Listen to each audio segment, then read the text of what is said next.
الحمد لله نحمده ونستعينه ونستغفره ونؤمن به ونتوكل عليه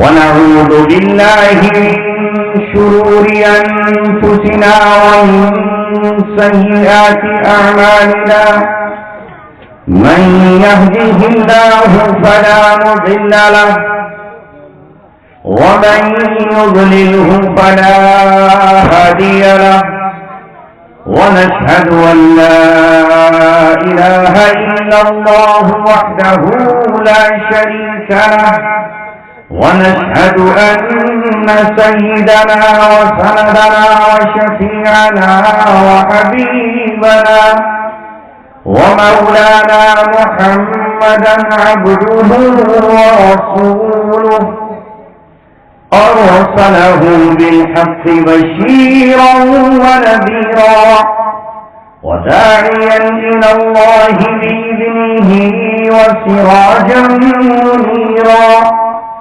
وصلى الله عليه وسلم تسليما كثيرا كثيرا أما بعد قال الله تبارك وتعالى في كتابه الكريم ولن ترضى عنك اليهود ولا النصارى حتى تتبع ملتهم قل إن هدى الله هو الهدى صدق الله العلي العظيم قال رسول الله صلى الله عليه وسلم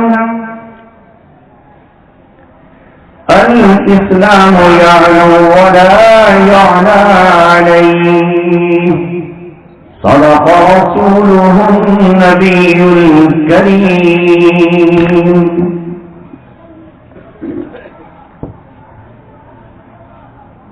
ستاروں سے آگے جہاں اور بھی ہیں، ستاروں سے آگے جہاں اور بھی ہیں، ابھی عشق کے امتحان اور بھی ہیں، ستاروں سے آگے جہاں اور بھی ہیں، ابھی عشق کے امتحان اور بھی ہیں، گئے دن کے تنہا تھا میں انجمن میں، یہاں اب میرے رازداں اور بھی ہیں۔ دور حیات آئے گا قاتل قضا کے بعد، ہے ابتدا ہماری تیری انتہا کے بعد، قتل حسین اصل میں مرگ یزید ہے، اسلام زندہ ہوتا ہے ہر کربلا کے بعد، میں کھو کے تیری راہ میں سب دولت دنیا، سمجھا کہ کچھ اس سے بھی سوا میرے لیے ہے۔ توحید تو یہ ہے کہ خدا حشر میں کہہ دے یہ بندہ تو عالم سے خفا میرے لیے ہے، پیغام جو ملا تھا حسین ابن علی کو خوش ہوں وہی پیغام قضا میرے لیے ہے۔ محترم حضرات، نوجوانان اسلام اور شہدائیان رسالت، آج مسلم امت روئے زمین پر جس منزل پر کھڑی ہے اور جن حالات سے دوچار ہے اس سے اسے آگاہ رہنا اور واقف ہونا بھی نہایت لازمی اور ضروری ہے۔ میں جانتا ہوں کہ امت میں آج بے پناہ خرابیاں ہیں اور امت کے نوجوان آج بے راہ روی کا شکار ہیں۔ چوراہوں پر، مسجدوں میں اور مختلف مقامات پر معاشرے کی اصلاح کے متعلق جلسے اور جلوس رات اور دن کا مشغلہ ہیں، مگر پھر بھی ہمیں ایسا لگتا ہے کہ کوئی کوشش بار آور نظر نہیں آ رہی۔ ہمیں ایسا لگتا ہے کہ ہر کوشش رائے گاں اور ناکام نظر آ رہی ہے. بے حیائی کا سیلاب جو کل شروع ہوا تھا وہ کم ہونے کے بجائے اور بڑھ رہا ہے. اس میں کمی کا کوئی نام نہیں. کل اکا دکا شراب کسی کے ہاتھ میں ہوتی تھی، مگر آج معاف کیجیے گا ایسا لگتا ہے کہ شراب کے نام بدل دیے گئے ہیں اور لوگ اس کو شراب ہی نہیں سمجھ رہے اور پینے پلانے والے سمجھتے ہیں یہ تو میڈ ان امریکہ انگلش ہے. بڑا عجیب ماحول ہے. جس چیز پر انگریز کی مہر لگ جائے وہ حلال ہو جاتی ہے، اور جس پہ انگریز کی مہر نہ ہو وہ ناجائز حرام سزا کے مستحق ہوتی ہے. جسے انگریز کہہ دے کہ یہ جائز، وہ جائز ہے، اس کا لائسنس مل جاتا ہے، اس کی پرمیشن مل جاتی ہے. اور جسے انگریز کہے کہ یہ ناجائز ہے تو وہ ناجائز ہی رہتی ہے. اور اب تو حد یہ ہو گئی ہے کہ انگریز دین اسلام میں دخل دینے لگا اور اس نے یہاں تک اپنے آپ کو آگے بڑھایا، ہمارے ذہنوں پر اس نے ایسا قبضہ کیا کہ وہ جو کچھ پھیلاتا ہے ہم سمجھتے ہیں کہ یہ وہ جو انہوں نے کہہ دیا ہے وہی حلال ہے اور جو انہوں نے کہہ دیا وہ حرام ہے. عجیب و غریب بات ہے. 1450 برس پہلے محمد رسول اللہ صلی اللہ علیہ وسلم جس شریعت کو لے کر آئے، جس دین کو لے کر آئے، آج امت کے نوجوان اس دین سے واقف نہ رہے. آج امت کے خواص اس دین کو چھوڑ بیٹھے. کتابوں میں دین رہ گیا یا دین پر چلنے والے اپنی قبروں میں پہنچ گئے اور ہم نے ان سے پوچھنا شروع کیا جن کا دین سے اپنا سا تعلق نہیں ہے. اور آج امت مسلمہ مشرق سے لے کے مغرب تک انہی کے بتائے ہوئے فیصلوں پر عمل کر رہی ہے. انہوں نے امت مسلمہ سے جو کچھ کہا وہ ہم نے کہنا شروع کر دیا. اے نوجوانوں، آج کی رات چونکہ آپ کے جمع ہونے کی رات ہے اور اسی وجہ سے آپ کے بیچ ہم یہاں آ جاتے ہیں. آج پھر ہمیں ذمہ داری بنتی ہے ہماری کہ ہم اللہ تبارک و تعالیٰ کی کتاب قرآن مقدس کو اٹھائیں اور نبی پاک صلی اللہ علیہ وسلم کی احادیث کو پھر سے پڑھیں. چاہے ساری دنیا کی کہیں جا رہی ہو، قرآن جو کہہ رہا ہے وہی حق ہے اور جو محمد رسول اللہ نے بتایا ہے وہ حق ہے. میں آپ سے کیا عرض کروں، بڑی پریشانی آج یہ ہوتی ہے کہ آج باطل کو حق کا لباس پہنا دیا گیا اور حق کو باطل کا لباس پہنا کر کے گڈمٹ کر دیا گیا. کہنے والوں نے حق کہنا بند کر دیا، سننے والوں نے حق سننے سے اپنے کانوں کو بند کر لیا اور یہاں تک نظریں چھپائیں کہ امت غافل ہے اور اسے یہ پتہ تک نہیں کہ اس امت کی ذمہ داریاں موجودہ حالات میں کیا ہیں.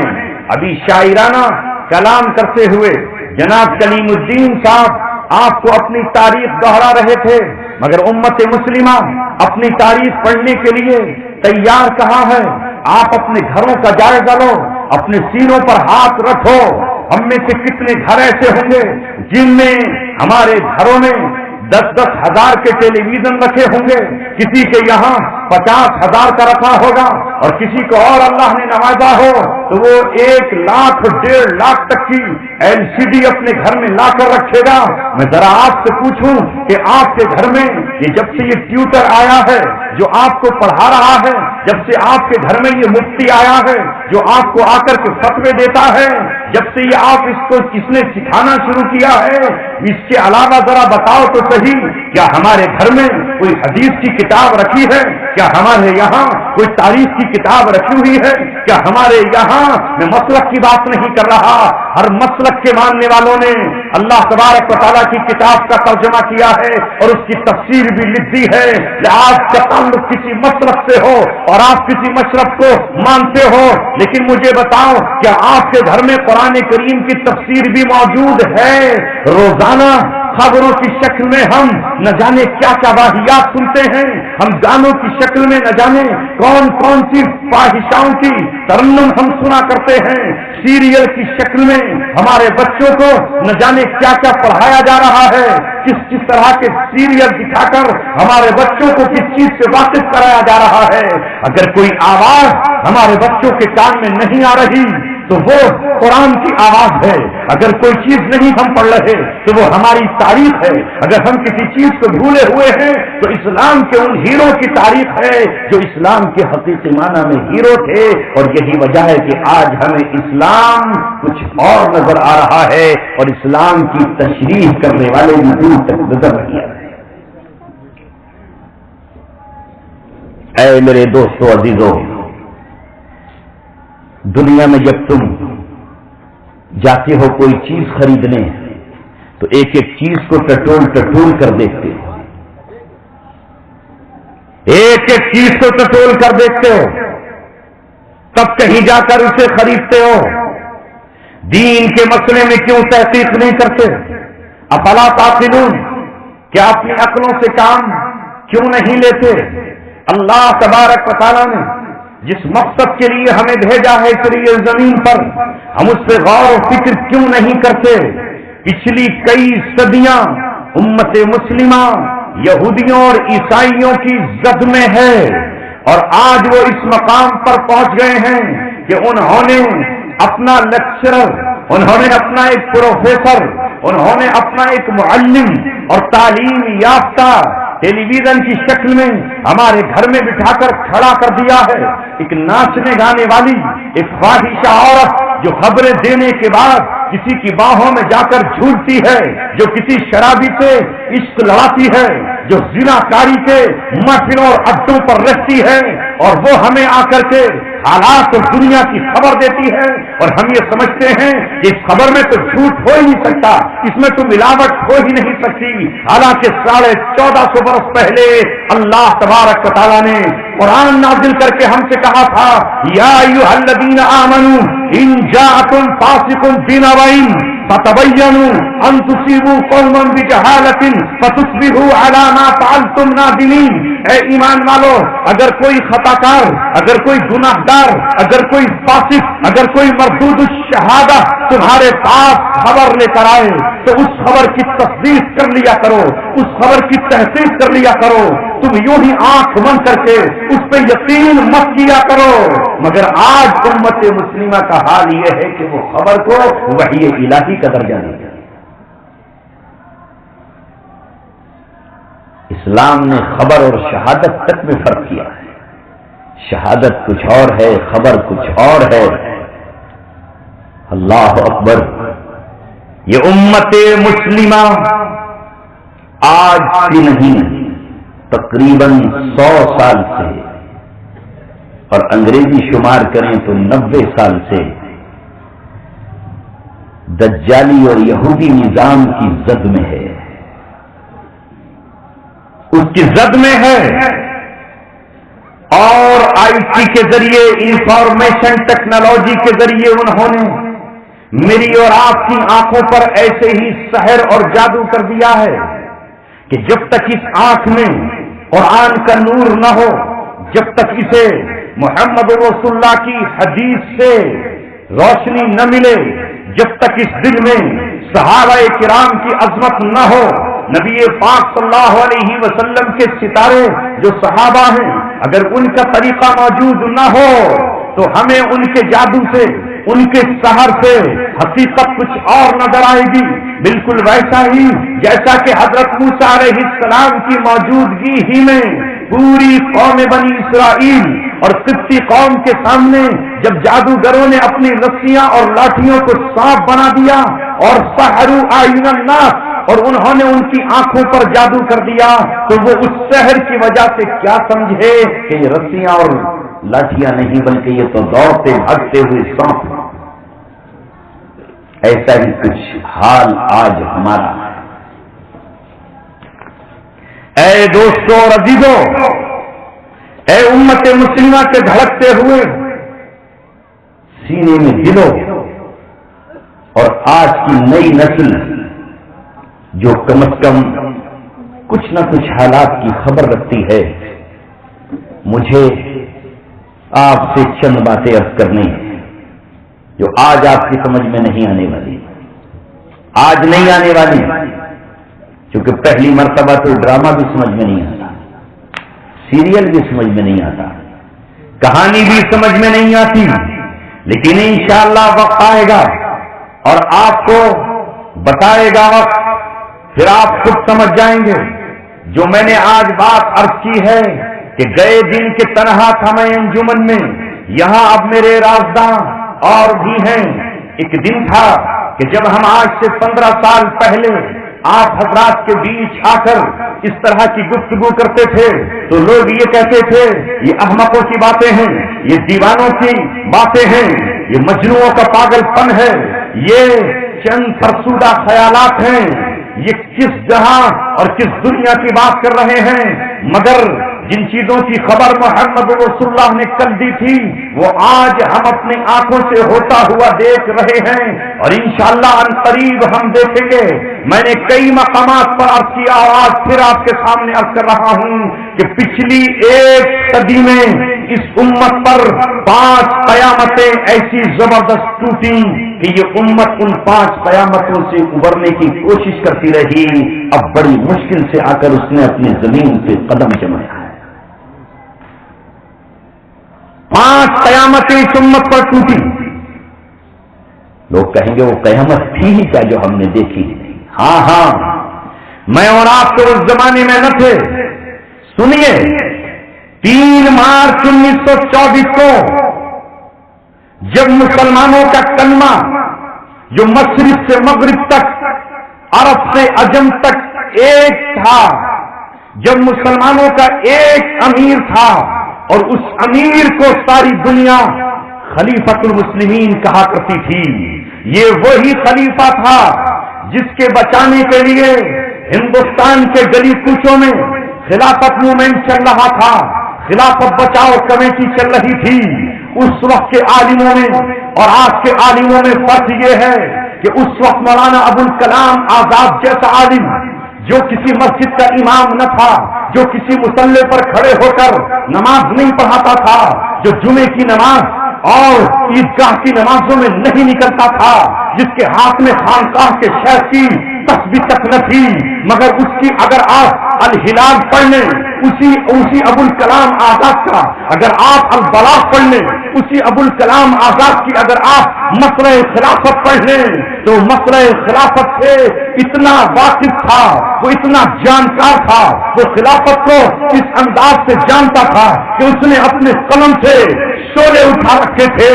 آج کوئی طالب علم اس کتاب کو پڑھتا ہے تو اس کی سمجھ میں نہیں آتا کہ 1914 میں ابوالکلام آزاد کیا لکھ رہا ہے. ابوالکلام آزاد اس وقت ہندوستان کے مسلمانوں کو پکار کر یہ کہتا ہے کہ لوگوں ترکی سے جرمنی کا مقابلہ ہو گیا ہے، ترکی سے برطانیہ کا مقابلہ ہو گیا ہے. اے ہندوستان کے مسلمانوں اٹھ کھڑے ہو، تم پر خلافت کی مدد کرنا فرض ہو گئی ہے. تو یہاں کے لوگ اٹھنے کے لیے تیار نہیں تھے. علامہ اقبال اس وقت جگا رہے تھے مگر اس وقت بھی کوئی جاگنے کے لیے تیار نہیں تھا. اس وقت مولانا ابوالکلام آزاد نے مسئلہ خلافت پر قلم اٹھایا اور قلم اٹھا کر خلافت کی اہمیت کو سمجھایا کہ خلافت چیز کیا ہے، خلافت کا اسلام میں مقام کیا ہے. اسی خلافت کے لیے تو اللہ تبارک و تعالیٰ نے تجھے دنیا میں بھیجا ہے. جب اللہ نے فرشتوں سے کہا انی جاعل فی الارض خلیفہ، میں زمین میں خلیفہ بنانا چاہتا ہوں، تو فرشتوں نے یہی تو کہا تھا اللہ آپ تسبیح پڑھوائیں گے اس سے؟ تسبیح پڑھنے تو ہم ہیں، نسبح کے معنی ہے تسبیح پڑھنا. نسبح بحمدک، تیری تسبیح تو ہم پڑھ رہے ہیں. سبحان اللہ تو ہم کہہ رہے ہیں، اسی کو تسبیح کہتے ہیں. وَنُقَدِّسُ لَكَ، اور تیرے تقدس اور پاکی کا اقرار تو ہم کر رہے ہیں. پھر کیا ضرورت ہے؟ اللہ تبارک و تعالیٰ ہماری تعداد اتنی ہے کہ جنہیں کوئی انسان شمار تک نہیں کر سکتا تیرے سوا، تو پھر ایک نئی مخلوق کو بنانے کی ضرورت کیا ہے؟ فرشتے یہی سمجھے کہ اللہ تبارک و تعالیٰ یہ چاہتا ہے کہ یہ بندہ بھی اللہ تبارک و تعالیٰ کی حمد کرتا رہے، اس کی ثنا کرتا رہے، اس کی تسبیح بیان کرتا رہے، اس کی تقدیس بیان کرتا رہے. تو کہہ رہا نحن نسبح بحمدک ونقدس لک، تیری تسبیح تو ہم پڑھ ہی رہے ہیں اور تیری پاکی کا اعلان اور اقرار تو ہم کر ہی رہے ہیں. تب اللہ تبارک و تعالیٰ نے کہا انی اعلم ما لا تعلمون، اے فرشتوں جہاں تک میری تسبیح کی بات ہے تو وَإِن مِّن شَيْءٍ إِلَّا يُسَبِّحُ بِحَمْدِهِ، اس کائنات کی کوئی چیز ایسی نہیں ہے جو اللہ کی تسبیح نہ کرتی ہو. وَلَٰكِن لَّا تَفْقَهُونَ تَسْبِيحَهُمْ، لیکن تم ان کی تسبیح کو نہیں پہچانتے ہو. چڑیاں اپنے انداز میں رب کی تسبیح بیان کرتی ہیں، کوئی جو کوستی ہے تو وہ اللہ تبارک و تعالیٰ کا ترانہ پیش کرتی ہے. پانی سے جھرنا جو گرتا ہے وہ اللہ کی حمد و ثنا کرتا ہے. درختوں کے ہلتے ہوئے پتے اور یہ گیلی ٹہنیاں اللہ کی تسبیح مصروف ہیں. زمین کے ذرے ہوں یا آسمان کے ستارے اور سورج اور چاند ہو یا چرخ کہن ہو یا جو بھی زمین میں چیز ہے وہ اللہ کی تسبیح بیان کر رہے ہیں. تو اللہ تبارک و تعالیٰ نے کہا اے فرشتوں تم نہیں سمجھ پا رہے ہو، تسبیح کے لیے تو دریاؤں کے قطرے موجود، ہواؤں کے جھونکے موجود اور تمام کے تمام فرشتوں تم موجود ہو. انی جاعل فی الارض خلیفہ، میں زمین میں اپنا خلیفہ بنانا چاہتا ہوں جو میرا نائب بن کر، جو میرا جانشین بن کر، جو میرے احکام کو زمین پہ نافذ کرے گا، جو میرے آرڈر کو زمین پہ نافذ کرے گا. میں ایسی مخلوق کو لانا چاہتا ہوں جو میری وجہ سے قہر و جلال میں آ جائے گا، جو میرے دشمنوں پر میرا غضب بن کر کے ٹوٹے گا، جو میرے پیغامات کو دنیا میں پہنچائے گا بھی اور زمین پر میرے حکم کو نافذ کرے گا. اس لیے میں خلیفہ کو بنانے چاہتا ہوں. مگر اب معاملہ الٹ گیا اور اب ہم یہ چاہتے ہیں کہ وہ جو منصب ہمیں دیا گیا تھا وہ تو ہم نہ کریں، بلکہ اللہ تبارک و تعالیٰ کی تسبیح کو ہم نے اپنی زندگی کا مقصد سمجھ لیا. صرف سبحان اللہ کہنے کو ہم نے اپنی پیدائش کی وجوہات سمجھ لیا. ہم ہرگز اس کے لیے نہیں آئے تھے، نہ آئے ہیں. اللہ تبارک و تعالیٰ کو اس کی قطعاً ضرورت نہیں تھی.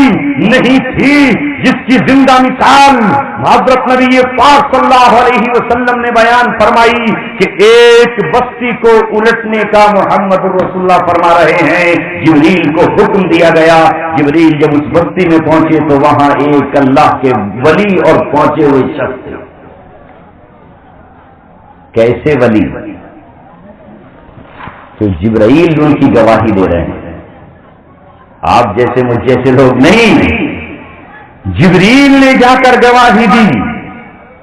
اے اللہ، جس بستی کو آپ الٹنا چاہتے ہیں وہاں تو ایک بندہ اتنا عبادت گزار ہے، ایسا عبادت گزار ہے، لم یاسی کا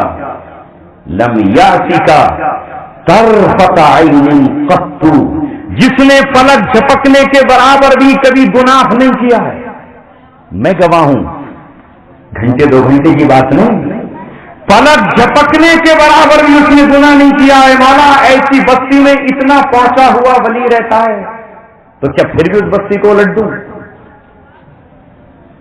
اس کے موجود ہوتے ہوئے؟ اللہ تعالیٰ نے کہا جبریل تم ہم سے زیادہ جانتے ہو، میں ہوں عالم الغیب والشہادہ، میرا علم سب کو محیط ہے. میں جانتا ہوں کہ ہاں ایک لمحہ بھی اس نے میری نافرمانی نہیں کی ہے، گھر سے باہر قدم نہیں نکالا ہے، اس نے آنکھوں سے غیر محرم کو نہیں دیکھا ہے. مگر اے جبرائیل، میں جانتا ہوں کہ اس کے پڑوس میں گناہ ہوتے رہے، اس کے برابر میں ناچ گانے ہوتے رہے، میرے احکامات ٹوٹتے رہے، میری شریعت کا جنازہ نکلتا رہا، وَلَمْ يَتَغَيَّرْ وَجْهُهُ، اور اس کے چہرے پر، اس کا چہرے میں تبدیلی بھی نہیں آئی، اس کے ماتھے پر شکن بھی نہیں آئی، اور اسے غصہ تک نہیں آیا، اس کے چہرے کا رنگ نہیں بدلا۔ جبرائیل تو یہ کہتا ہے کہ اس بستی کو اس کی وجہ سے چھوڑ دیا جائے، اس کے صدقے میں چھوڑ دیا جائے، اس کے طفیل میں چھوڑ دیا جائے، اس کے وسیلے میں چھوڑ دیا جائے۔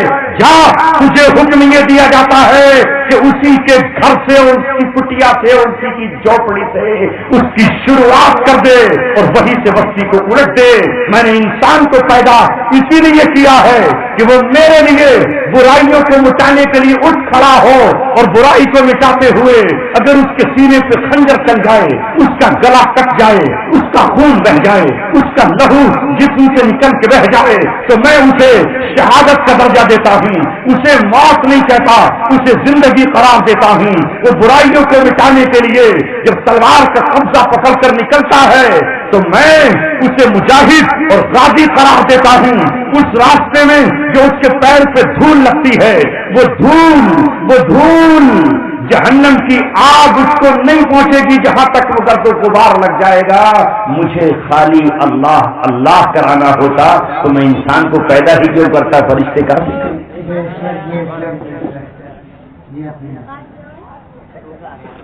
سمجھو، دین وہ ہے جسے محمد رسول اللہ صلی اللہ علیہ وسلم لے کر آئے، یہ پہلے انبیاء لے کر آئے۔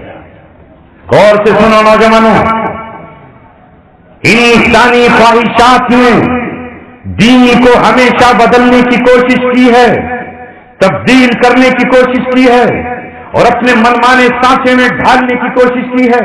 لہذا جب دین کی شکل بدلی گئی اور دین کو نئے سانچے میں ڈھالا گیا اور انسانوں نے اپنی خواہشات کے مطابق اسے توڑ لیا، مروڑ لیا، تب اللہ تبارک و تعالیٰ نے ایک کے بعد دوسرا نبی بھیجا اور دوسرے کے بعد تیسرا نبی بھیجا، اور نبی آتے رہے یہاں تک کہ جب نبی بھی اس مقصد میں اکیلے کامیاب نہ ہو سکے تو اللہ تبارک و تعالیٰ نے پھر اولو العزم پیغمبروں کو بھیجا، اللہ تبارک و تعالیٰ نے رسولوں کو بھیجا، اللہ تبارک و تعالیٰ نے رسولوں کو طاقتور اور قوتور بنا کر بھیجا، شان رسالت اور شان جلالی کے ساتھ بھیجا۔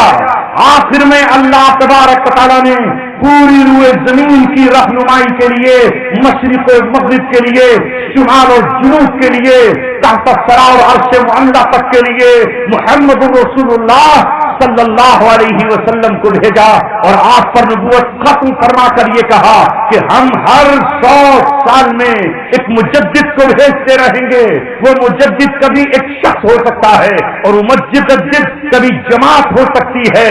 جب دین پر غلط روایتیں ڈھالی جائیں گی اور دین کو غلط انداز سے پیش کیا جائے گا تو اللہ تبارک و تعالیٰ کسی نہ کسی مجدد کو بھیجے گا۔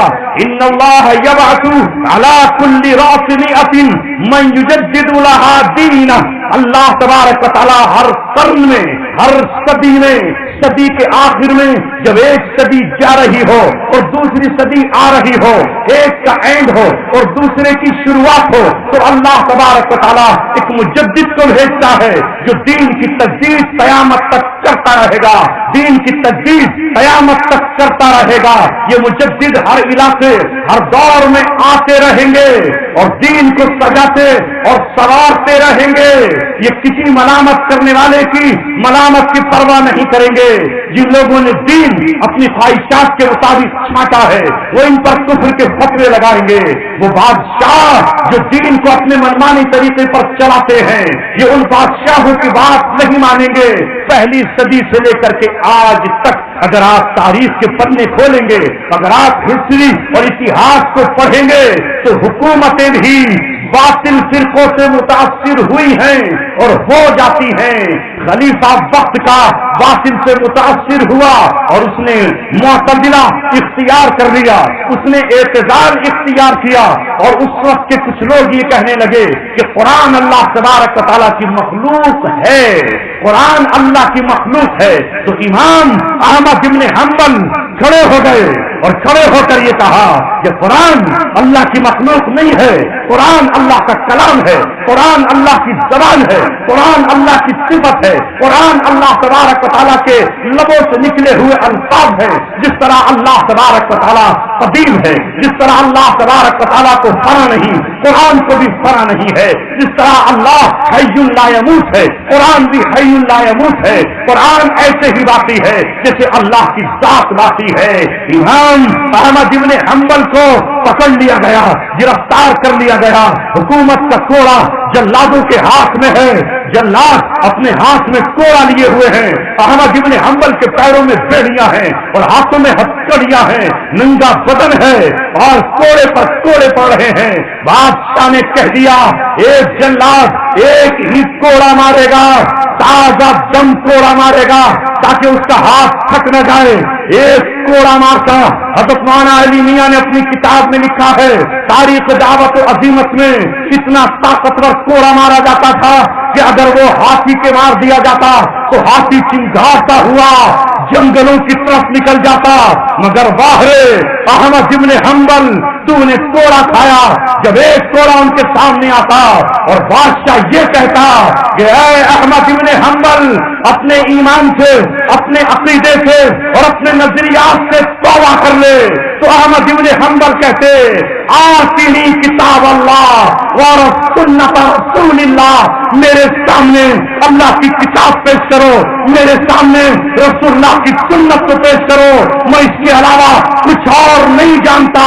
کہا فلاں عالم تو یہ کہہ رہا ہے، کہا میں اس عالم کو نہیں مانتا، فلاں عالم یہ کہہ رہا ہے میں اس کو نہیں جانتا۔ آتینی امامی، میرے سامنے اللہ کی کتاب لے کر آؤ اور میرے سامنے میرے نبی کی حدیث لے کر آؤ، اگر دلیل لاؤ گے تو ابھی اپنے عقیدے سے رجوع کرتا ہوں، ورنہ تمہارے کوڑوں کی مجھے کوئی پرواہ نہیں۔ یہ پہلی ہے، اس دور کا مجدد ہے۔ ایسے ہی اللہ تبارک و تعالی مجددوں کو قیامت تک پیدا کرتا رہے گا۔ ظاہر ہے دنیا پرست لوگ بادشاہوں کے ارد گرد گھیرا ڈالتے ہیں اور پھر ان کے سامنے اپنا کٹورا پھیلا دیتے ہیں اور اپنی جھولی پھیلا کر اپنے بچوں کی مستقبل کی تصویر نئی بنانا چاہتے ہیں۔ کیا ہوا آپ کے اسی ملک ہندوستان میں؟ کون تھے دو بھائی ابو الفضل اور فیضی؟ جانتے ہو آپ؟ مجمع تو بیچارہ جانتا ہی، کہتے ہیں ہم تو بس ملا دو پیازے کو جانتے ہیں اور بیربل کو جانتے ہیں۔ ہاں یہی دور تھا، شاید انہی کے ابا کو ملا دو پیازا کہا جاتا ہوگا۔ باپ اور دو بیٹے اکبر کے دربار میں گئے اور دربار اکبر میں جا کر اس سے ایک نیا دین چلوایا، نیا دین چلوایا جس نے یہ کہا کہ ہندو اور مسلم ایک، کوئی فرق نہیں، سب اللہ کی سنتان، سب اللہ کی اولاد، لہذا یہ کیا لگا رکھا ہے کہ یہ ہندو ہے، یہ مسلم ہے، یہ کافر ہے، یہ مسلم ہے۔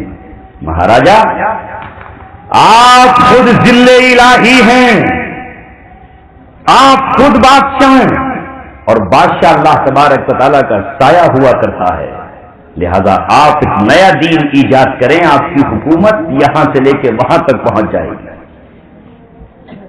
ظاہر ہے کہ اگر قرآن بتایا جاتا تو اکبر کے نکاح میں رہنے والی جودا بائی سے نکاح جائز ہو ہی نہیں سکتا تھا، کیونکہ قرآن کہہ چکا ہے کہ کسی مشرک سے کسی مومن کا نکاح نہیں ہو سکتا اور کسی مومن سے کسی مشرک عورت کا نہیں ہو سکتا، کسی حال میں نہیں ہو سکتا، نہیں ہو سکتا۔ اسلام کا پیغام اور اسلام کا حکم ہے، لا تنکحوا المشرکین حتی یؤمنوا، ہر حال میں نہیں۔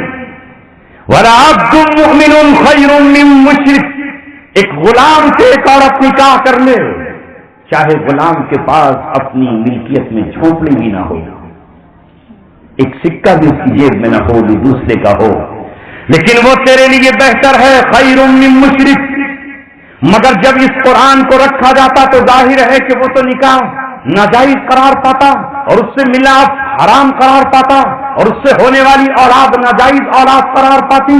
لہذا انہوں نے کہا کہ دین ہی کو بدل دیجئے اور ایک نیا دین شروع کرایا، جس دین کا نام بڑا خوبصورت نام دین رکھا کہ دین الہی آپ جاری کر دیجئے. لہذا اس نے کہلوانا شروع کیا کہ 1000 سال ہو گئے، اب 1000 سال کے بعد نیا دین آئے گا. اس نئے دین میں شراب حلال ہے، خنزیر جائز ہے اور گائے کے گوشت اور اس کے ذبیحے پر پابندی ہے. تاریخ تو پڑھو، ظاہر ہے کہ اس کے پاس قوت اور طاقت، فوج، وزیر، رانی اور مہارانیاں، بے تاج کا بادشاہ، اور اس نے اعلان کر دیا کہ جو اس کے خلاف چلے گا اس کی کمر کو کوڑوں سے زخمی اور چھلنی کر دیا جائے گا. مگر یہ دین اللہ تبارک و تعالیٰ کا ہے. پورے ہندوستان کا ایک مسلمان آج قرضدار ہے حضرت فاروق اعظم کی نسل، حضرت فاروق اعظم کے اس مقدس خون کا جس کو شیخ احمد سرہندی کہا جاتا ہے، جن کو امت نے مجدد الفسانی کا خطاب دیا ہے. وہ مجدد اٹھا اور اس نے اٹھ کر یہ کہا، اکبر کسی انسان کو دین چلانے کا اختیار نہیں ہے، تو اور تیرے پیچھے چلنے والے مرتدین ہیں، اسلام سے خارج ہیں. دین اسلام وہ ہے جس میں جس میں کسی مشرک اور کسی کافر سے نکاح جائز نہیں ہوگا. دین اسلام میں خنزیر حرام ہے. حرمت علیکم المیتۃ والدم ولحم الخنزیر وما اہل به لغیر اللہ، یہ قیامت تک حرام رہے گا. لہذا مجدد الفسانی کو پکڑ لیا گیا، انہیں دروں سے پیٹا گیا، انہیں جیل اور قید اور سلاخوں میں ڈال دیا گیا. مجدد الفسانی کی چیخوں سے جیل کی دیواریں ہل گئیں، مگر اللہ تبارک و تعالیٰ نے اس دین کو چلنے نہیں دیا جس دین میں سب کچھ جائز تھا. حکومتیں ان باطل نظریات اور دین کی پش پر کھڑی ہو جاتی ہیں، اور جب وہ کھڑی ہو جاتی ہیں تو اہل حق گرفتار کر لیے جاتے ہیں اور اہل حق پکڑ لیے جاتے ہیں، اور علماء سو، ابن الوقت، پیٹ پرست یہ حکومت کے ارد گرد چکر لگاتے ہیں اور یہ اس کو جائز کہنا شروع کرتے ہیں. تاریخ کا ایک ایک پنا اٹھاؤ اور پھر آپ کے حالات کو سمجھنے میں آپ کو دشواری پیش نہیں آئے گی. آپ مجھے بتاؤ، اکیلا مجدد الفسانی پٹ رہا ہے، وہاں اکیلا احمد ابن حنبل کھڑا ہے. میں نے تاریخ میں پڑھا کہ احمد ابن حنبل کے ساتھ کل 5 عالم تھے اور باقی پورا سیلاب بادشاہ کے اشاروں پر چل رہا ہے. مگر آج لوگ نہ اس بادشاہ کو جانتے ہیں، نہ ان پیٹ پرستوں کو جانتے ہیں، نہ ان درہم و دینار کے بندوں کو جانتے ہیں، نہ بادشاہ کی غلامی کرنے والوں کو جانتے ہیں. احمد ابن حنبل کا نام آج بھی سورج کی طرح چمک رہا ہے، آج بھی چودھویں رات کے چاند کی طرح دمک رہا ہے، وہ آج بھی پھول کی خوشبو کی طرح مہک رہا ہے. آج وہ ہمارے سینوں میں ہے، آج وہ ہمارے دماغوں میں ہے، اور اس کی فقہ پر عمل کرنے والے مشرق و مغرب سے لے کے شمال اور جنوب تک. یہاں ہے کوئی اکبر کا نام لینے والا؟ سنو، حق باطل سے کبھی سمجھوتا نہیں کرتا. قرآن نے کہا وَلَوِ اتَّبَعَ الْحَقُّ الْبَاطِلَ، اگر حق باطل کی اتباع کر لے تو زمین فساد سے بھر جائے گی. حق چاہے تنہا اکیلا ہی کیوں نہ ہو، وہ باطل سے کبھی سمجھوتا نہیں کرتا، کبھی باطل سے ہاتھ نہیں ملاتا، چاہے وہ اکیلا ہی کیوں نہ کھڑا ہو. اکیلا ہی کھڑے ہو کر یہ اعلان کرتا ہے کہ میں کبھی باطل نظریات کو قبول نہیں کروں گا. اور ایک عوام الناس کا سیلاب ہوتا ہے جو اس بات کو دیکھتا ہے کہ سر کدھر زیادہ ہے، انسان کدھر زیادہ ہیں، لکھنے والے قلم کدھر زیادہ ہیں، جھکنے والی پیشانیاں کدھر زیادہ ہیں، سلام کرنے والے ہاتھ کدھر زیادہ ہیں، یہ عوام الناس دیکھتی ہے، لیکن حق کبھی باطل کا اتباع نہیں کرتا۔ یہ حق کبھی مدینہ منورہ سے نکلتا ہے۔ امام حسین بن کر کہو رضی اللہ تعالیٰ عنہ، جو اپنے پورے گھرانے کو اونٹوں پر سوار کر کے نکل جاتے ہیں، اور کس کے خلاف نکلتے ہیں؟ ادھر مدینہ منورہ سے محمد رسول اللہ کا نواسا فاطمہ کا ربط جگر، حضرت علی کا نور نظر، ہاشمی خاندان کا چشم و چراغ سر سے کفن باندھ کر نکلتا ہے، اور یزید کی حکومت کو ہلا کے رکھ دیتا ہے، اور اپنے بھائی مسلم بن عقیل سے جا کر کہتا ہے کہ پہلے وہاں جانا اور جا کے وہاں بیعت کر لینا۔ کس کی بیعت کرنا؟ میری لوگوں سے بیعت لے لینا۔ مسلم بن عقیل پہلے پہنچے اور حضرت حسین رضی اللہ تعالیٰ عنہ کی بیعت شروع ہو گئی۔ حضرت حسین اپنی بیعت نہیں چاہتے تھے، مگر یزید کی بیعت توڑوانا چاہتے تھے، یزید کی بیعت سے لوگوں کو ہٹا دینا چاہتے تھے۔ حضرت حسین رضی اللہ تعالیٰ عنہ اٹھے حق کی آواز لے کر اور اعلان کر دیا، مجھے روکنے والے نہ روکے، میں پیغام حق سنا کر رہوں گا، اس کے لیے مجھے اپنے جسم کی خون کی ایک ایک بوند نچوڑ دینی پڑے تو میں نچوڑ کر رہوں گا، مجھے اپنا سر کٹانا پڑے تو میں سر کٹا کے رہوں گا، مجھے اپنے خون میں نہانا پڑے تو میں اپنے دادا محترم حضرت حمزہ کی طرح خون میں نہا جاؤں گا۔ میں اپنے چچا جعفر طیار کی طرح خاص خون میں نہا کر پرچم اسلام کو بلند کروں گا۔ اور تاریخ گواہ ہے کہ حضرت حسین رضی اللہ تعالیٰ نے میدان کربلا میں بہادری اور جمع مردی کے وہ جوہر دکھائے جسے تاریخ آج بھی یاد کرتی ہے۔ اے دنیا والوں، حضرت حسین کا اسوہ، حضرت حسین کی زندگی، حضرت حسین کی قربانی امت نے آج تک یاد رکھی ہے۔ حالانکہ یہود و نصارہ سے اپنے قلم کی قیمت وصول کرنے والے حضرت حسین کو غلط ٹھہراتے رہے، ان کے خلاف لکھتے رہے، ان کے خلاف لکھ کر یہود و نصارہ سے اپنے محل تعمیر کرنے کے لیے درہم و دینار پاتے رہے، مگر رب تو جہاں کی قسم، شاعر ہو یا عوام الناس ہو، عوام نے آج بھی حضرت حسین کو سینے میں بٹھا رکھا ہے اور ان کی محبت سے اپنے دل کو جگمگا رکھا ہے۔ ماجد دیوبندی نے سڑک کر کہا، ہمیں خوف ہو کیوں یزیدوں کا، ہم حسینی مزاج رکھتے ہیں۔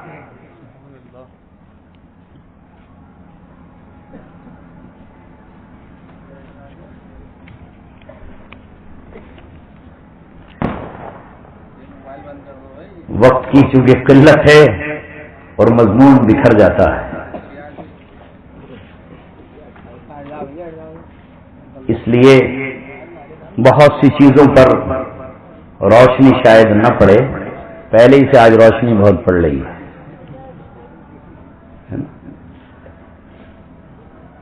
جنہیں حقائق جاننا ہو، سمجھنا ہو، وہ میری تقریروں کو تعمیرامت.com سے ڈاؤن لوڈ کریں اور سن لیں۔ ظاہر ہے یہ دور ہی تلبیس ابلیس کا ہے، ابلیس نے لباس کچھ پہنا دیا ہے اور دکھایا کچھ اور جا رہا ہے۔ بہرحال میں یہ کر رہا تھا کہ جب جب بھی ایسا مرحلہ آیا، حق نے باطل کی اتباع نہیں کی۔ ادھر حضرت حسین رضی اللہ تعالیٰ نکلے اور ادھر مکے اور مدینہ میں حضرت عبداللہ بن زبیر رضی اللہ تعالیٰ نے یزید کی بیعت بھی نہیں کی، بلکہ خلافت کے لیے لوگوں کو دعوت دی۔ تو اہل مکہ اور مدینہ نے، حجاز مقدس کی مقدس ہستیوں نے، پاک باز اور پاک تینت لوگوں نے، مرد عورت اور بچوں نے حضرت عبداللہ بن زبیر رضی اللہ تعالیٰ عنہ کے ہاتھ پر بیعت کر لی اور انہوں نے اپنی خلافت کا اعلان کر دیا۔ مگر مجھے بتاؤ نوجوانوں، اس وقت عراق اور شام اور حضرت حسین کی شہادت کے بعد تو لوگ سہمے ہوئے تھے، ڈرے ہوئے تھے، خوف زدہ تھے، کہ اب اس دور میں ہی کہ ابھی پہلی صدی بھی مکمل نہیں ہوئی ہے، سن 61، 62 اور 63 کا زمانہ ہے، اس وقت جب لوگ خوف زدہ ہوں تو آج کے حالات میں کون ہے جو حق کہہ سکے گا؟ حق کہنا آج اپنے آپ کو نعرے نمرود کے سپرد کر دینا ہے۔ یہاں وہی حق کہہ سکتا ہے جو حضرت ابراہیم جیسا جگر رکھتا ہو، جو اقبال کے شعر پہ یقین رکھتا ہو کہ آج بھی ہو جو براہیم کا ایما پیدا آج کر سکتی ہے اندازے گلستان پیدا۔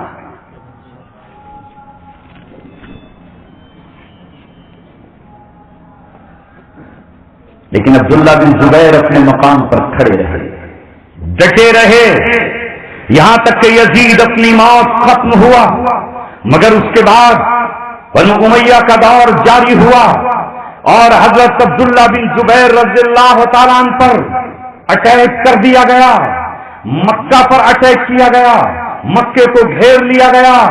اے میرے دوستو، یہ بھی مت سمجھنا کہ ہمیشہ حق کو فتح ہی ہوتی ہے، کبھی حق خاک و خون میں تڑپ بھی جاتا ہے، کبھی حق کے ٹکڑے ٹکڑے بھی ہو جاتے ہیں، کبھی حق کو میدانوں میں شکست بھی ہو جاتی ہے۔ آپ یہ سمجھنا، یہ مت سمجھنا کہ حق ہمیشہ فتح یاب ہی رہے گا۔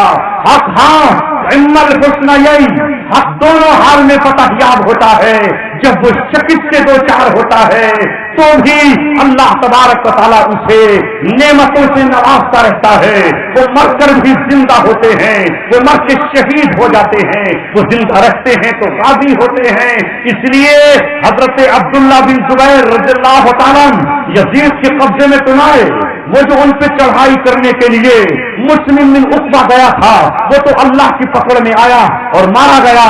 اس کے بعد جو دوسرا کمانڈر گیا وہ بھی آپ کو نہ پکڑ سکا، مگر حجاج بن یوسف کے دور میں جب گھماسان کی جنگ چلی اور چاروں طرف سے مکہ معظمہ کا محاصرہ کر لیا گیا، اور حال یہ تھا کہ اب حضرت عبداللہ بن زبیر کی گرفتاری کا نمبر تھا، تو حجاج نے ان سے یہ کہا، اے عبداللہ بن زبیر، تو ہمارے بادشاہ کے ہاتھ پر بیعت کر لے، تجھے زندہ سلامت چھوڑ دیا جائے گا، تجھے معاف کر دیا جائے گا، تو اپنی خلافت سے دستبردار ہو جا، لہذا تو اپنی خلافت کو چھوڑ دے اور بادشاہت کی طرف آ جا۔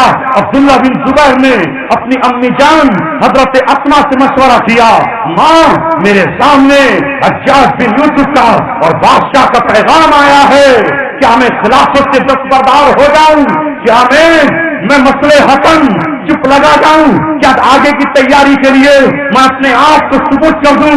تو حضرت اسما جو اس وقت پوری ہو چکی ہیں، اللہ اکبر، یہ ابو بکر صدیق رضی اللہ تعالیٰ عنہ کا لہو اور خون تھا، یہ حضرت عائشہ کی بہن ہے، اپنے بیٹے کو لکھتی ہیں، اور زبیر کے بیٹے تیرا باپ ان لوگوں میں سے تھا کہ جن کو اللہ کے رسول نے جنت کی بشارتیں سنائی ہیں، تو زبیر کا لہو اور صدیق اکبر کا جگر کا ٹکڑا ہے۔ انی ارزاق لہذا الیوم، میں نے اسی دن کے لیے آج تجھے دودھ پلایا تھا، اسی دن کے لیے اگر نبی کا نواسا خلافت پر گاڑی کو لانے کے لیے اپنا تن من دھن قربان کر سکتا ہے، اپنے گھرانے کو لٹا سکتا ہے، تو شہادت کے جام پی جانا، تو ہمیں قیامت میں رسوا مت کرنا۔ حضرت عبداللہ بن زبیر گرفتار کر لیے گئے، پکڑ لیے گئے، اور اس کے بعد ان کا سر قلم کر دیا گیا، ان کے گھر کو گھوڑوں سے رون کر زمین میں دفنا دیا گیا، عبرت کے لیے ان کا سر پیڑ پر ٹانگ دیا گیا۔ جو شخص ادھر سے گزرے تو یاد رکھے کہ عبداللہ بن زبیر کو قتل کر دیا گیا ہے۔ اور دوسرے حجاج بن یوسف نے کہا، اگر اس کی ماں آ کر مجھ سے اپنے بیٹے کا سر مانگ لے تو میں سر دے دوں گا، لیکن حضرت اسما نے کہا مجھے اپنے بیٹے کا سر لینے کی ضرورت نہیں ہے، میرا بیٹا تو حضرت حمزہ کے پاس ہے، سید الشہداء کے پاس ہے، میرا بیٹا تو حضرت حسین کے ساتھ کھیل رہا ہے، میرا بیٹا تو حضرت جعفر کے ساتھ جنت کی وادیوں میں ہے، اس جسم کا مجھے کوئی لینا دینا نہیں ہے، جو چاہے ہو مجھے اس سے کوئی سروکار نہیں ہے۔ مہینوں کے بعد جب حضرت اسما اس پیڑ کے نیچے سے گزری تو کسی نے کہا، امی جان آپ کے بیٹے کا سر اس پیڑ پہ لٹکا ہوا ہے۔ اس وقت حضرت اسما کی بینائی جا چکی تھی. حضرت اسما نے کہا واہ میرے بیٹے، جب تک تو زندہ رہا تو نے اپنا سر خم نہیں کیا، تو نے اپنا سر طاغوت کی چوکھٹ پہ نہیں جھکایا، تو نے اپنا سر کسی ظالم کے سامنے نہیں رکھا. واہ میرے شہزادے، جب تک زندہ رہا تب بھی تو سربلند تھا، اور آج دنیا دیکھ لے میرا بیٹا مرنے کے بعد بھی سربلند ہے. اسے دیکھنے کے لیے سر اونچا ہی کرنا پڑنا. یہ ہے سربلندی کا مفہوم جو امت کو صحابہ، تابعین اور مجددین امت نے سکھایا اور بتایا ہے. ہمارے ہاں سربلندی کا مفہوم کچھ اور ہے. انگریزوں کے تلوے چاٹو اور اکبر کے چلائے ہوئے دین کو دین اسلام مانا. کل اکبر چونکہ بیچارہ اکیلا تھا اس لیے اس کا دین نہ چل سکا. جب خلافت عثمانیہ کے خاتمے کے بعد کئی اکبر اکٹھے ہوئے اور یہود و نصارہ نے ان کے سر پہ ہاتھ رکھ دیا تو پھر ایک نیا دین چلایا گیا جس دین کا نام ہے دین جمہوریت، جس میں سب دین برابر ہے، جس میں سب دین برابر ہیں. ہر شخص کو سب کچھ کرنے کا اختیار ہے، جس میں کوئی مسلم حکمراں کسی عیسائی، کسی یہودی، کسی کافر و مشرک سے جزیہ نہیں لے سکتا. یہ ہے دین جمہوریت. کیسے لے سکتے ہو؟ یہ تمہارا برابر کا پارٹنر ہے. تم اگر وزیر اعظم بن سکتے ہو تو عیسائی کی لونڈیاں بھی بن سکتی ہے. تم اگر بن سکتے ہو تو یہودیوں کا کوئی بچہ بھی بن سکتا ہے. تم اگر عدالت بناؤ گے تو اس عدالت میں قرآن لے کر نہیں آؤ گے، وہ اپنی گیتا نہ لائیں، تم اپنا قرآن نہ لاؤ، وہ اپنی گرو گرنتھ نہ لائیں، وہ اپنی انجیل نہ لائیں، اور وہ اپنی تورات نہ لائیں. آؤ مل کر بیٹھ کر ایک قانون بناتے ہیں، ویسا ہی جیسے اکبر کے درباریوں نے بنایا تھا، جس میں شراب حلال ہوگی، کوئی شراب کو نہیں روک سکتا. ہر جگہ لکھا ہوگا ٹھیکہ دیسی شراب کا اور ٹھیکہ انگلش شراب کا. کل کے اکبر کے دین کو تو کہتے ہو یہ دین اسلام سے جدا تھا، یہ قرآن سے جدا تھا، یہ قرآن سے علیحدہ تھا، اس کا قرآن سے کوئی تعلق نہیں تھا. اکبر نے غلط دین چلایا، لیکن آج جو دین پوری دنیا میں چلایا ہے ڈیموکریسی کے نام پر، جمہوریت کے نام پر، ڈیموکریسی کے نام پر، کیا اس دین میں سب کچھ جائز نہیں ہے؟ سلمان پھر بھی اس خان، سلمان مسلمان رہے سلمان خان، اور جب عدالت میں کھڑا ہو اور اس سے جج پوچھے کہ بتاؤ جناب والا آپ ہندو ہیں یا مسلمان، تو چھٹ پٹا کر کہے مجھے سوچنا پڑے گا کیونکہ آدھا ادھر سے ہوں آدھا ادھر سے ہوں. تھوڑی دیر سوچا ادھر ادھر کہ وہ کیا کروں، نیچے سے کہوں وہ ہوں، اوپر سے کہوں کہ وہ ہوں. کہنے لگا میں مسلمان نہیں ہوں، میں ہندو بھی نہیں ہوں، میں دونوں ہوں. خچر کہا نہیں اس نے، کہا ماں میری ہندو ہے باپ مسلمان ہے، جی آدھا آدھا میں آدھا آدھا ہوں. اسلام میں آدھا آدھا چلتا ہے، اسلام میں آدھا آدھا نہیں چلتا. لوگ سمجھ رہے ہیں یہ مسلمان ہے، اور جب اس کی فلم آتی ہے تو پھر عید کے دن خاص طور سے دیکھنے جاتے ہیں کہ مسلمانی آئی ہے. خیر میں دوسرے سلمان کو کہہ رہا تھا، اس کو کہہ گیا. ایک اور ہیں سلمان جن کے ابا خورشید تھے، بیوی ان کی لوئس، وہ عیسائی ہیں. یہ ہیں مسلمانوں کے ترجمان جو یہ کہتے ہیں کہ ہمارے دین میں سب جائز ہے. وہ بیٹھے ہیں وہاں، عبداللہ صاحب کے بیٹے فاروق صاحب کے بیٹے عمر. ارے ایسے نام رکھ کر کس طرح دھوکہ دے رہے ہیں. بیٹی سچن پائلٹ کے گھر میں، بیٹے کے گھر میں غیر مسلم، اور کہتے ہیں ہمارے دین میں جائز ہے. یہی تو ان کا دین ہے، یہ ان کا دین ہے کہ یہ اکبر کے دین سے علیحدہ ہے. مگر چونکہ کل اکبر بیچارہ اکیلا پڑ گیا تھا اور اس کا دوسرے بادشاہوں نے ساتھ نہیں دیا تھا، آج چونکہ دین کی پشت پر دنیا کا طاقتور فرعون امریکہ کھڑا ہوا ہے. کون اس دین کو کہہ سکتا ہے کہ یہ دین وہ نہیں ہے جو قرآن میں تھا؟ یہی دین پاکستان کے حکمراں مان رہے ہیں, یہی بنگلہ دیش کے مان رہے ہیں, یہی ٹرکی کا حکمراں اسی دین کو مان رہا ہے. اسی دین کو دیگر لوگ مان رہے ہیں کہ جن کا اسلام سے کوئی تعلق نہیں ہے. ہاں, اسی دین کا نعرہ لگا کر کل جب تاتاری نکلے تھے, کل جب ترک تاتاری نکلے تھے, چنگیز خان اور ہلاکو خان نکلے تھے, تو وہ بھی اللہ کی کتاب کی جگہ ایک نئی کتاب لکھ کر لائے تھے جس کتاب کا نام یاسق تھا. اس کتاب کا نام یاسق تھا. ابن کثیر نے اپنی تفسیر میں اس بات کو بیان کیا ہے. پوری امت نے تاتاریوں کو کافر کہا ہے, پوری امت نے تاتاریوں کو کافر قرار دیا ہے. کوئی انہیں مسلمان نہیں کہتا. مگر کیوں؟ اس لیے کہ انہوں نے کچھ قانون اپنے من سے گھڑ لیے تھے اور کچھ عیسائیوں کے لے لیے تھے, کچھ رومن اس میں اختیار کر لیے تھے, اور جو اچھے لگے وہ قرآن کے بھی لے لیے. اس لیے ان کو ابن تیمیہ نے کہا کہ یہ مشرک اور کافر ہے. کسی نے ان سے پوچھا ابن تیمیہ سے, اے ابن تیمیہ, کچھ مسلمان بھی ہیں جو تاتاریوں کے ساتھ ہیں. غور سے سنے اہل علم و دانش بھی. جب ابن تیمیہ سے یہ پوچھا کہ کچھ لوگ تاتاریوں کے ساتھ ہیں اور مسلمان ہیں اور وہ ہم سے لڑتے ہیں, تو جب ہمارا مقابلہ ہو جائے تو کیا ہم اپنی تلواروں کو ان مسلمانوں سے روک لیں؟ کیا ہم اپنی تلواروں کو ان مسلمانوں پر نہ برسائیں؟ ابن تیمیہ کو جوش آ گیا اور جلالی کیفیت میں ابن تیمیہ نے کہا, سنو, جو مسلمان تاتاریوں کی فوج میں ہے وہ مرتد ہو چکا ہے.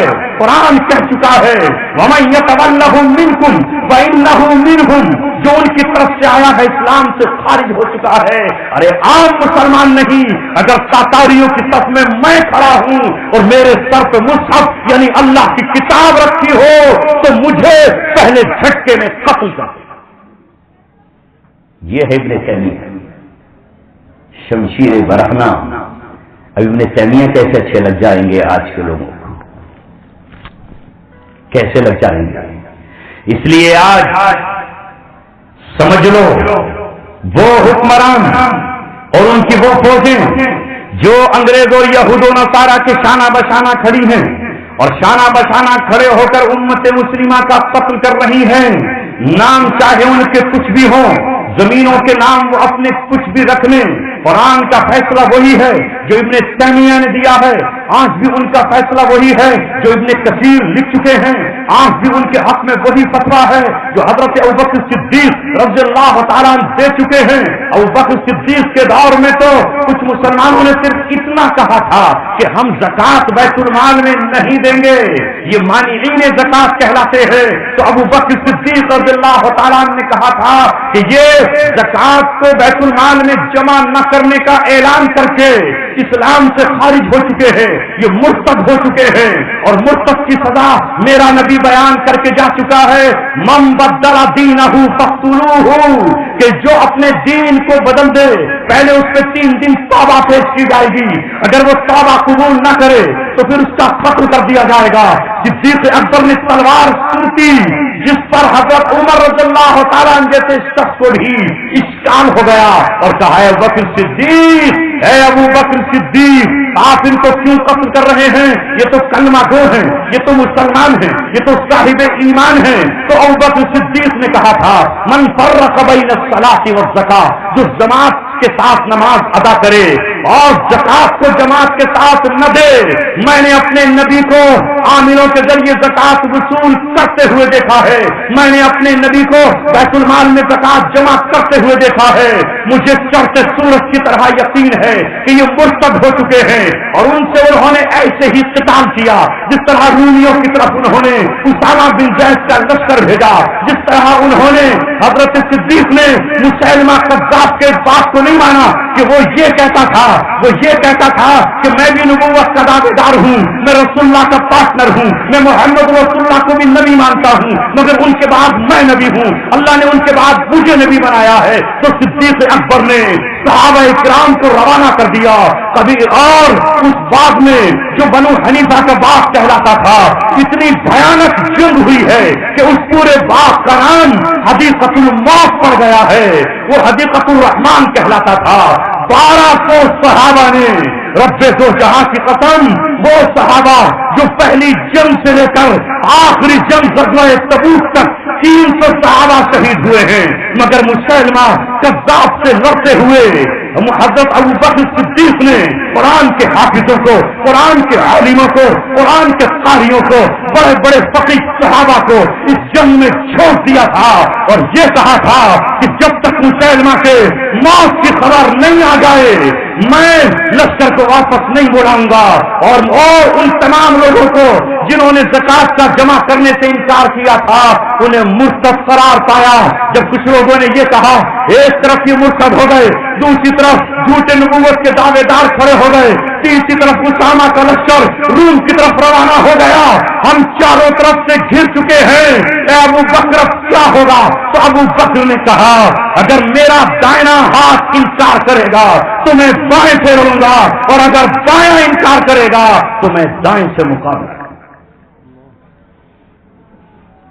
اور جب ان مرتدین نے توبہ کی تو بکر صدیق نے کہا کہ جب تک تم یہ اقرار نہیں کرو گے کہ ہمارے قتل ہونے والے شہید اور جنت میں ہیں اور تمہارے جہنم میں ہیں، تب تک تمہاری توبہ قبول نہیں کی۔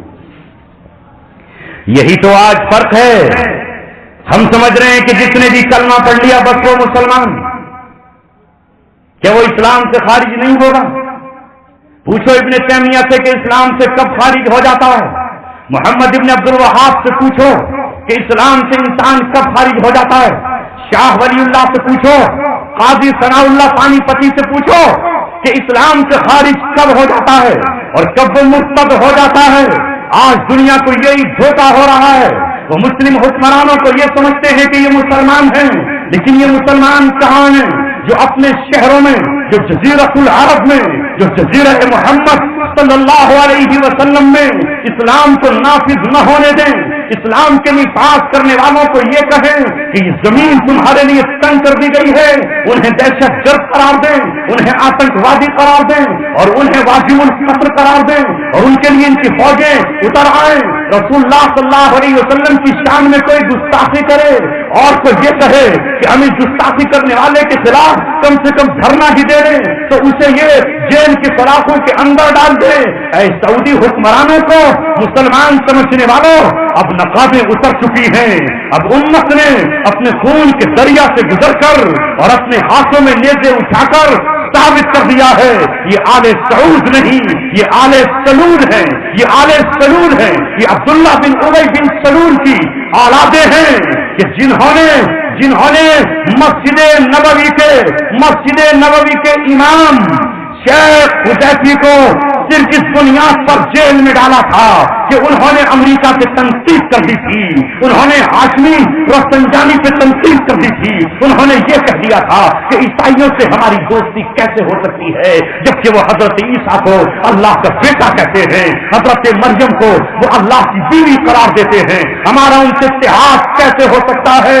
1 سال تک مسجد نبوی کا امام جیل کی سلاخوں میں رہا، پھر اسے باہر لایا گیا، اور جنہوں نے لوگوں پر پابندی عائد کر دی ہے کہ 4 لوگ بیٹھ کر کے اجتماع نہیں کر سکتے ہیں، ان لوگوں کو آپ یہ سمجھتے ہیں جن کی صبح پیرس میں ہوتی ہے اور شام برطانیہ میں ہوتی ہے، یہ کون سے مسلمان ہیں؟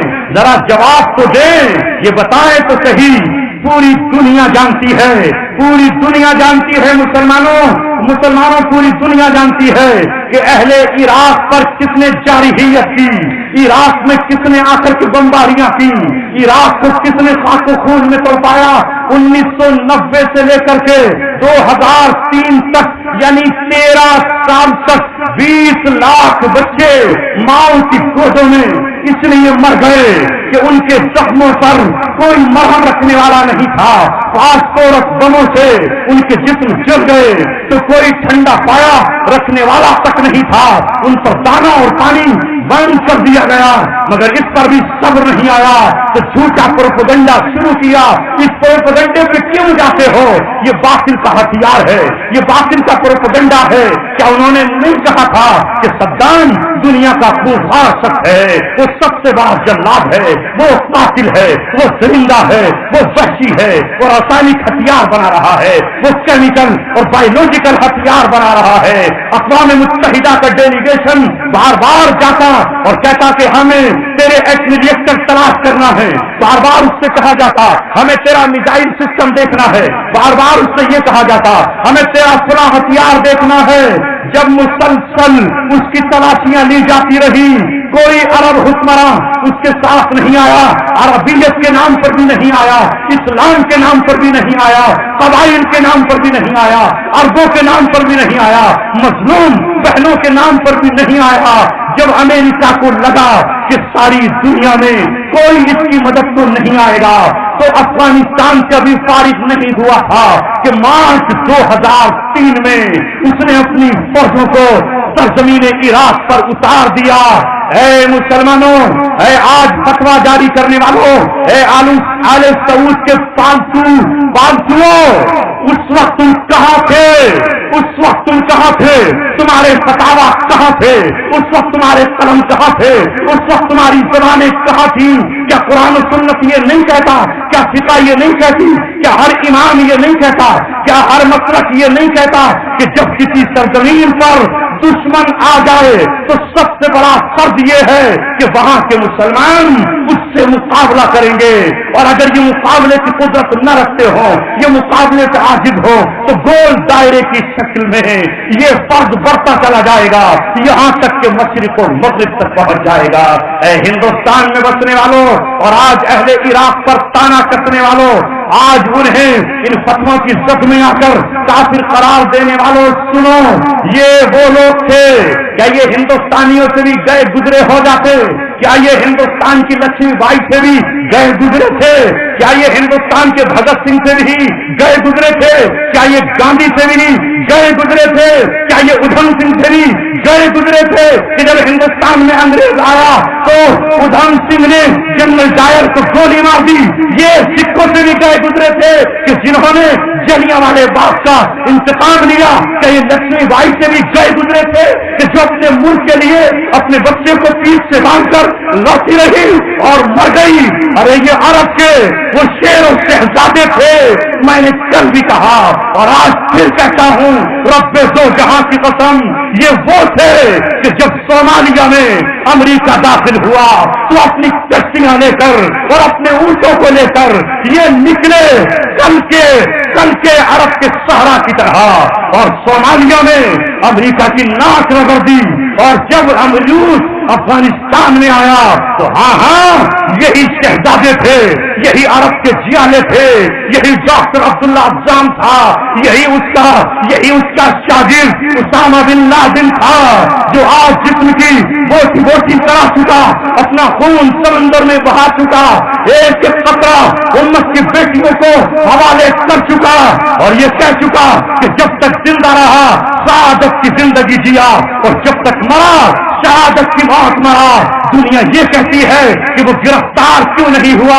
ارے دنیا والوں سنو, یہ وہ شخص تھا جس نے قسم کھائی تھی او امریکہ کے ہجروں اور ثانیوں اور ڈبے کا دودھ پینے والوں, میری نسل یمن کی ہے. یمن پر اللہ تبارک و تعالیٰ کے نبی نے محبت کی نظر ڈالی ہے.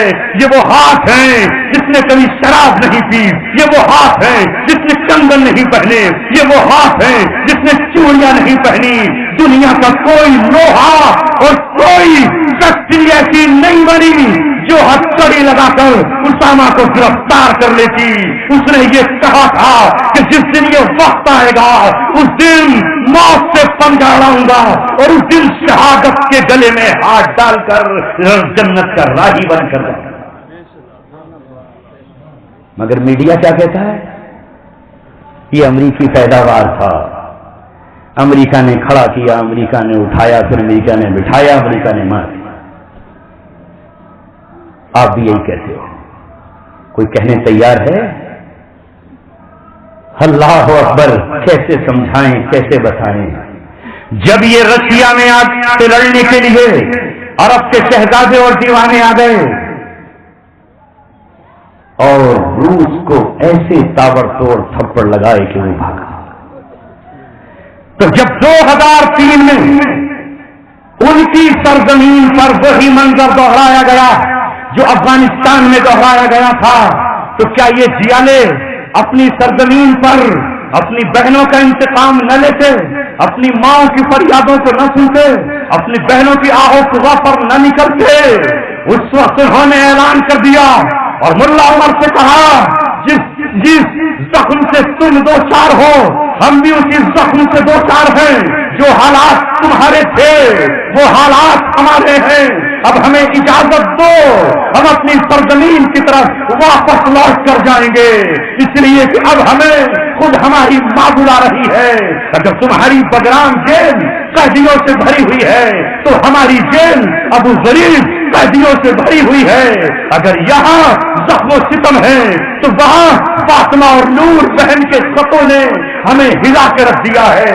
شیخ ابن عجب اٹھا اور اس نے اٹھ کر تقریریں شروع کی اور کہا، میری بہن گھبرانے کی ضرورت نہیں ہے، میں تیرے بھائیوں کو جگاؤں گا، غلط فہمی کا شکار مت ہو۔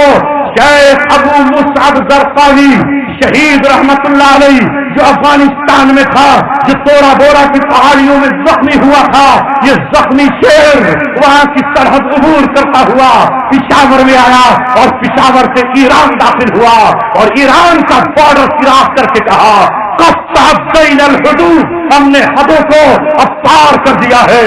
اور عراق میں قدم رکھتے ہی اس نے کہا، لبیک یا اختی، لبیک یا امی، لبیک یا امی، میں بہن آ چکا ہوں، ماں میں اب آ چکا ہوں، اے میری بیٹی لبیک یا ابنتی، اے میری بیٹی میں آ گیا ہوں۔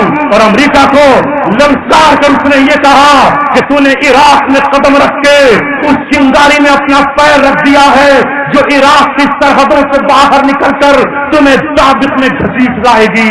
ہاں ہاں، وہی مقام جہاں میرے نبی نے کہا ہے کہ دابق میں تمہارا رومیوں سے مقابلہ ہوگا۔ ابو مصعب نے اسی دن کہہ دیا تھا، یہ جنگ کے شعلے دابق میں تمہیں اپنی لپیٹ میں لے لیں گے اور تم اس زمین پر نہیں ٹھہر پاؤ گے۔ اسی کا لگایا ہوا چمن، اسی کے تیار کردہ لوگ آگے بڑھتے چلے گئے، بڑھتے چلے گئے۔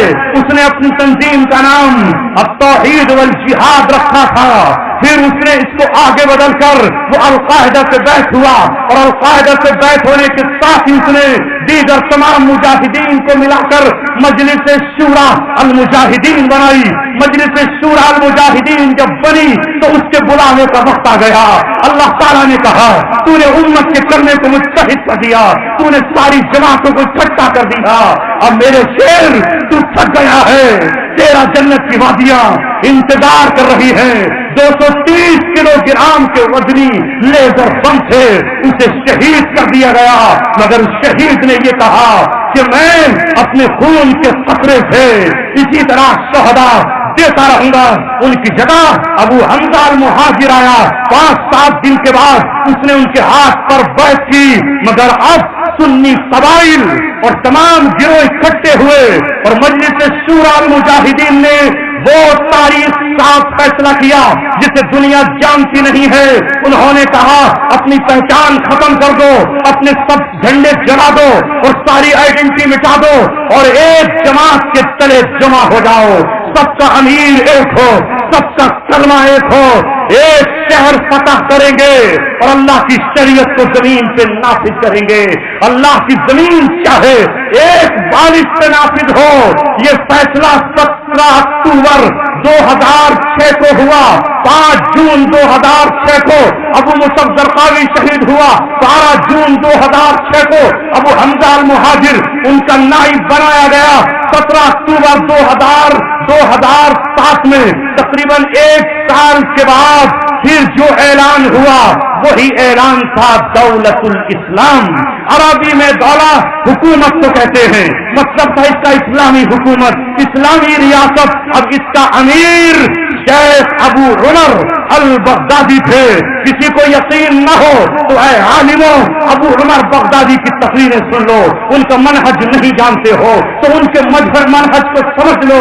لہذا یہ امیر بنایا گیا، اور جو القاعدہ کا چیف جس نے قربانیاں دی تھی اسے وزیر حرب بنایا گیا. 2007 سے لے کر 2010 تک یہ قیادت ہوئی کہ ابو حمزہ المہاجر نے اس نائپر تیار کیے جو دشمن کی آنکھ کا نشانہ لیتے تھے، جس نے خالد بن ولید کی تاریخ کو زندہ کر دیا. امریکہ افغانستان میں 2001 میں آیا مگر نہ نکلا، یہاں 2003 میں آیا اور 2011 میں واپس بھی چلا گیا.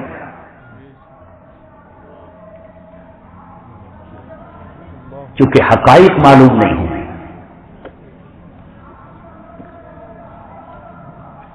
مئی 2010 میں غالباً 20 مئی 2010 یہ دونوں اسلام کے سپہ سالار شہید کر دیے.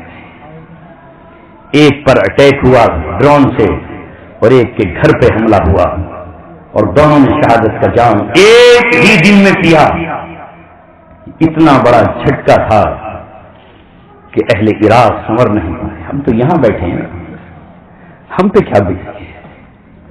گزری ان پر ہے جنہوں نے اپنی نظروں کے سامنے سب کچھ دیکھا. جب ان کی شہادت ہوئی تو اب مسئلہ پیش آیا کہ اب اس تنظیم کا جو دولت الاسلامیہ فی العراق تھی اس کا امیر کس کو بنایا جائے. سب کی نظر اسی شخص پر پڑی جسے آج دنیا ابو بکر البغدادی کے نام سے جانتی ہے، جن کا اصل نام ابراہیم بن عباد بن ابراہیم البدری الحسینی القریشی ہے، جو حضرت حسین کی اولاد سے، امام زین العابدین کی اولاد سے. پہلے انہوں نے منع کر دیا کہ میں عمارت نہیں چاہتا، میں اس منصب کے لائق نہیں ہوں. لیکن جب تمام شورا نے ان سے یہ کہا کہ ظاہر ہے نبی پاک صلی اللہ علیہ وسلم نے فرمایا کہ جو ذمہ داری مانگے اسے ذمہ داری نہیں دی جائے گی، لیکن اگر بن مانگے ذمہ داری دی جائے تو اللہ اس کی مدد کرے گا. 28 دن کے بعد 18 اپریل 2010 کو اس شخص کو امیر بنایا گیا اور اس کی عمارت میں پھر سفر شروع ہوا. اللہ کو معلوم تھا کہ 1 سال کے بعد نفس زکیہ کا قتل ہو جانا ہے. شیخ تھک چکے ہیں، افغانستان کی وادیوں نے چھپانے سے انکار کر دیا ہے اور پاکستان کی یہ ناپاک آرمی ان کی حفاظت نہ کر سکے گی. یہ امریکہ کے ہاتھوں ان کا سودا کرے گی.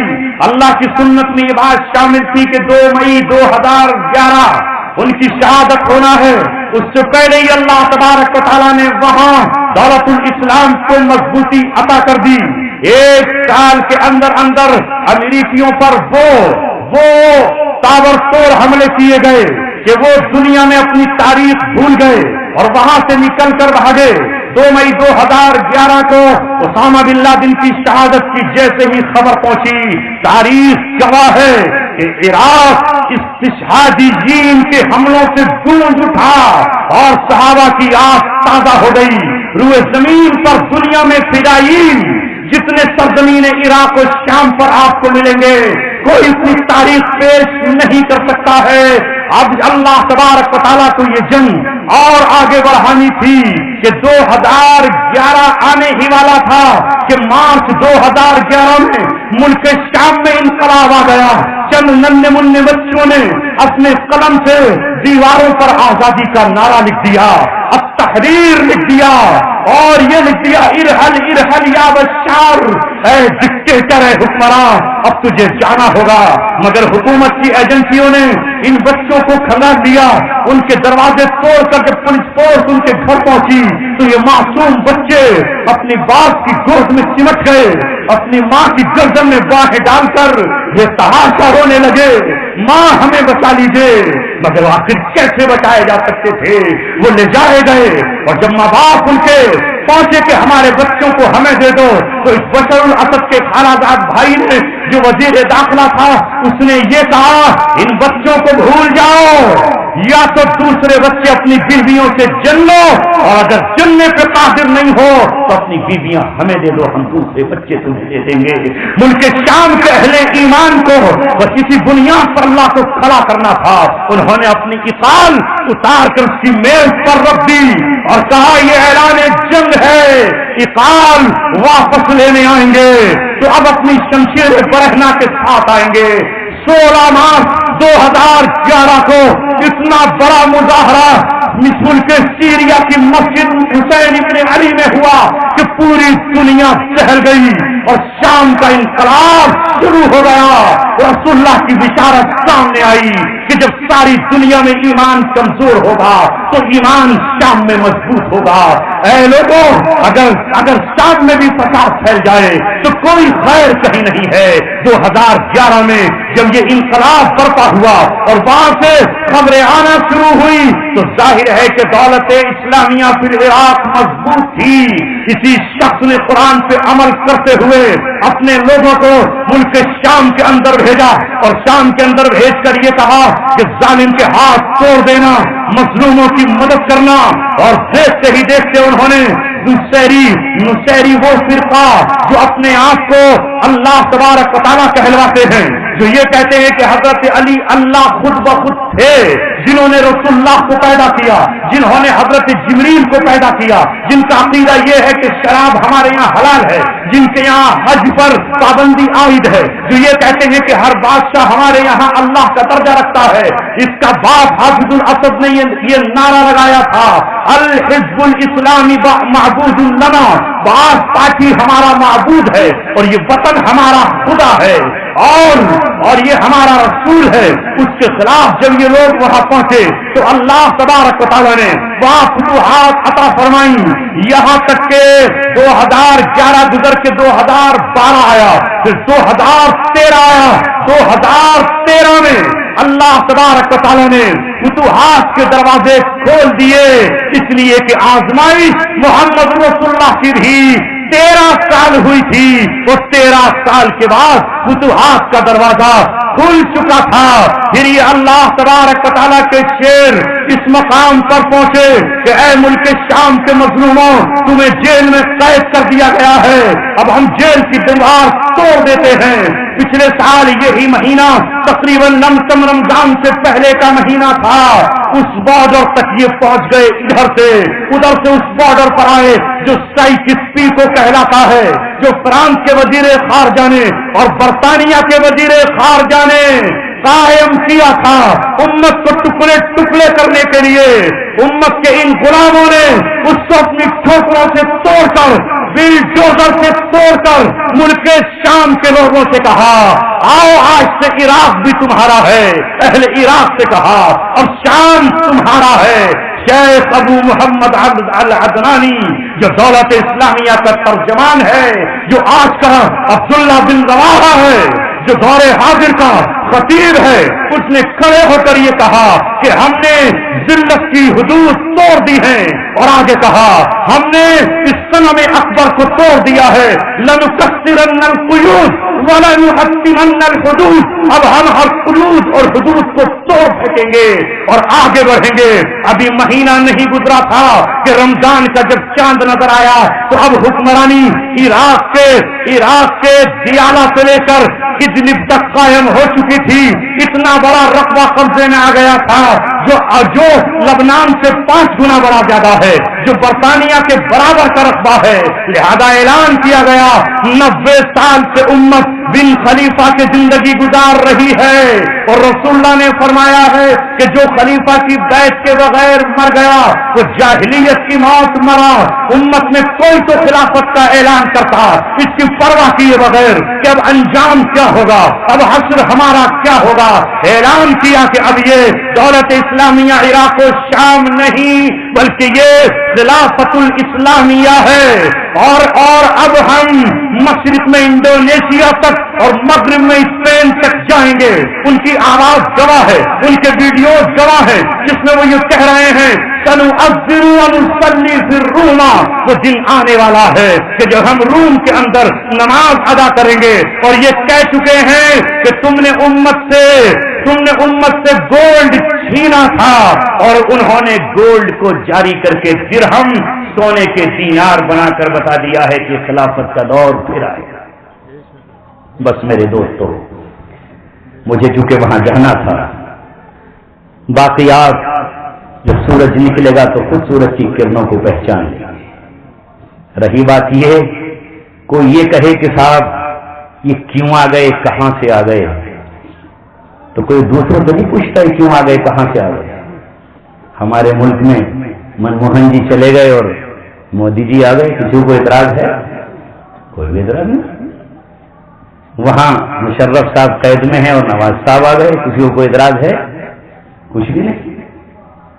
یہ آ گئے تو کیوں اعتراض ہے؟ کچھ تو سوچو، کیوں پریشانی ہے دنیا میں؟ ساری دنیا میں کیمسٹوں کی حکومتیں ہیں، چین کیمسٹوں کا ملک ہے، رشیا آج بھی کیمسٹوں کا ملک ہے، کہیں بادشاہت ہے، کہیں کچھ ہے، تو ایک اسلامی ریاست کو بھی تھوڑے دنوں برداشت کر لو اگر وہ کہہ رہے ہیں۔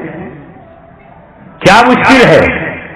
دنیا میں ایک ایسا خطہ بھی ہو جہاں شراب بند کر دی جائے، جہاں چور کے ہاتھ کاٹے جائیں، جہاں گاڑیوں کو کوڑے لگائے جائیں، جہاں سگریٹ اور پان اور تمباکو بند کر دیا جائے، جہاں بدھوں کو توڑ کے ختم کر دیا جائے، تو ایک ایسی بھی برداشت کر لو ریاست جب ساری دنیا میں نہ جانے کون کون سی برداشت کیے ہوئے ہو، مگر یہ برداشت نہیں ہوگی۔ دنیا جانتی ہے اچھی طرح کہ اسلام برائیوں کو ختم کرتا ہے، تو ظاہر ہے کہ بروں ہی کو یہ برا لگے گا اور اچھوں کو اچھا لگے گا۔ اللہ تبارک و تعالی اور تصویر کو مزید صاف کرنے والا ہے۔ جن کی سمجھ میں آج نہیں آیا انشاءاللہ کل آ جائے گا۔ صبح صادق کے بعد جب سورج پوری توانی پر آئے گا تو کوئی انکار نہیں کر سکے گا۔ اللہ ہم سب کو عمل کی توفیق عطا فرمائے۔ جلسہ بھی چلے گا، اجتماع بھی ہوگا، تقریریں بھی ہوں گی، نعت و شعر و شاعری بھی۔ مجھے جانا ہے اس لیے آپ مجھ سے مسافر کی